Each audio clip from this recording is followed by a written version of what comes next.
Bonjour à tous et bienvenue pour cette vidéo de Curse Treasure. Et voilà, c'est tout ce que j'avais à dire. Et la petite intro au début du jeu. Voilà, je vais continuer à jouer à Curse Treasure. Donc j'en étais au niveau 7. On peut voir la map à droite, elle s'appelle Snake Eyes et elle a 3 waves. Enfin 30 waves pardon. Pour commencer, je vais mettre une tour d'archer au milieu dans l'augmentation de portée, une autre là pour profiter du brouillard, une autre là également pour le brouillard, ainsi qu'une crypte en fin de terrain pour les éventuels ennemis qui arriveraient jusqu'au bout. Donc avec le level up de la dernière fois, j'ai mis un point qui fait que les cryptes ont une charge supplémentaire. C'est pour ça qu'il a 3 boules d'énergie au lieu de 2, la crypte en fin de terrain. Ce qui est pas mal comme amélioration. J'ai placé une autre crypte dans une autre case avec du brouillard pour avoir de l'énergie. Donc voilà, c'est bien. Je vais placer une autre crypte ici. Non, je vais mettre en début de terrain plutôt. Parce que avec comme ça pour drainer la mana plus tard. Enfin, voilà. Il y a des up, mais j'ai envie de faire mon temple. Je vais comme le EP celui-là.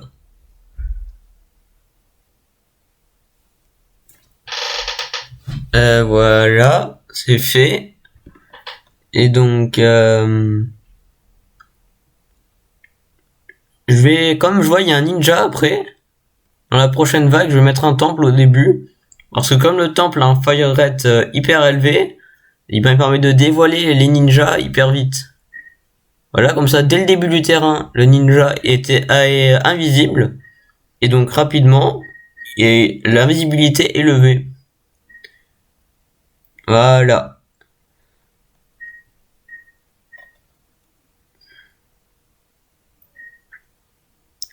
Il y a un up, 2 up sur les tours d'archer. Je vais mettre un temple ici, dans la courbure. Comme ça, si jamais il atteint assez d'expérience, je vais pouvoir mettre les dégâts de zone. C'est pas mal dans ce genre de coin. Pour éventuellement tuer les ninjas qui auraient traversé. Voilà, justement des ninjas. Ouais, c'est à peu près au bon endroit. C'est bon, la crypte fait son travail. Je vais améliorer la crypte et le temple pour que tout le monde a son premier grade. Allez, il y a beaucoup d'ennemis dans cette vague. Normalement ça devrait se passer, mais j'aurais peut-être faire une boule de feu.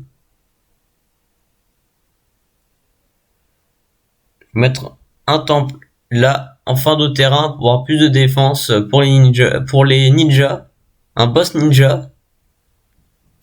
Je vais booster. En fait, les boss ninja c'est impossible parce que leur invisibilité dure tellement longtemps que ils ont le temps de toucher la gemme même s'ils meurent avant. Je vais avoir du mal à protéger cette gemme parce qu'elle est assez proche. En plus, il y a des ninjas. Heureusement que la baliste fait son taf. Je vais améliorer ce temple. Voilà, c'est fait ça, tout va bien. Là, je vais améliorer la crypte et la tour d'archer. Là, il va la ramener. Ah, la gemme est de plus en plus proche. Je pense qu'ils vont la ramener. Là, je vais prendre la voie de gauche. Alors, pourquoi la voie de gauche? Et ben justement pour ça. Là, j'ai plein de boules de feu. Et la voie de gauche donne de la mana. Et ben la mana, c'est bien, quoi.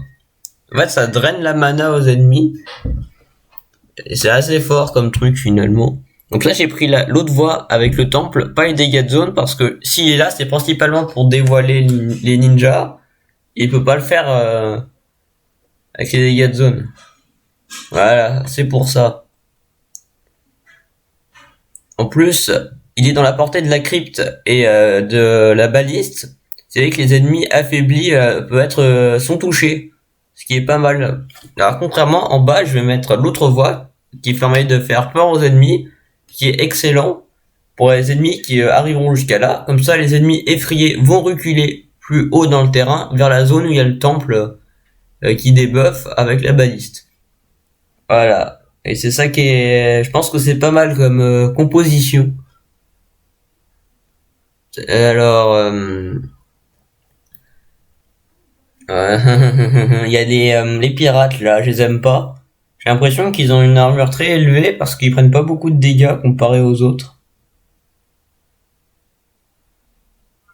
Donc aussi pour la crypte là, vous voyez la crypte grise, c'est l'autre voie. Elle permet de faire des coups critiques. Et finalement, il fait plus de dégâts que la baliste, elle tape plus vite. Mais si je le prends pas, c'est juste que la baliste, elle fait les dégâts de zone. Et c'est ça qui est bien. Vous voyez, c'est hyper utile finalement, les dégâts de zone. Alors que l'autre tour d'archer, même s'il fait des plus gros dégâts, après, il est quand même important parce que si on avait que des balistes, il y aurait plein d'ennemis qui passeraient. Ouais, parce qu'elle tape pas très vite la baliste, mais elle fait mal avec des bons dégâts de zone. Voilà. Je vais améliorer, comme ça on entraîne encore plus de mana. En même temps là je suis maxé au niveau de la mana. Elle en va boost tout ça. Il s'est fait laver le boss. Il s'est fait laver.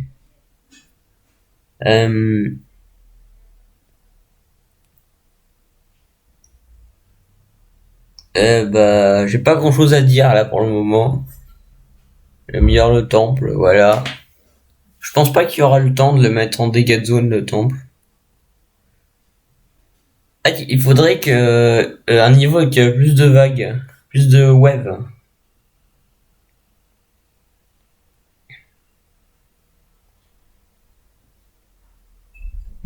Voilà.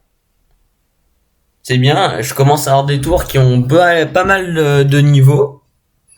C'est plutôt cool.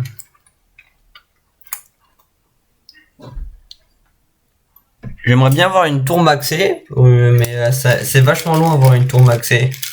Ça prend beaucoup de temps.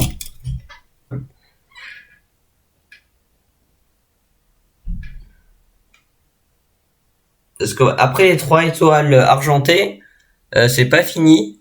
Il y a une dernière amélioration. Et j'ai jamais eu le assez d'XP pour la faire.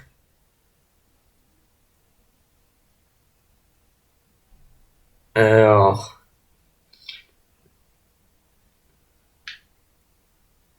hop là, 3 étoiles pour la baliste là qui commence à être vachement costaud maintenant avec 177 dégâts, ça commence à faire beaucoup hein. Ça les chances critiques, il y a 20% de chance de faire double dégâts. C'est quand même bien quoi.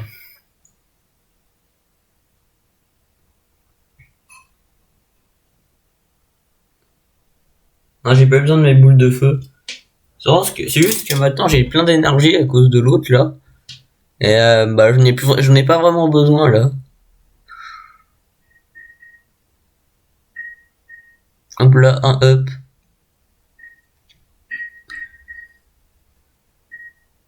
Les ennemis vont jamais très loin en fait. Et voilà, le boss final, encore un ninja. J'ai boosté trop tôt. Le boost s'est arrêté en fait c'est nul. Bon c'est passé quand même. Et donc encore une médaille de bronze quoi. Les nuls. J'ai encore 3 points à placer. Alors, où placer les points? Ça, c'est vraiment pas ouf. C'est pas mal, ça. Réduire le coût des météores. Ça, je veux bien, parce qu'en fait, si j'avais 300 de mana, je pourrais lancer plusieurs boules de feu.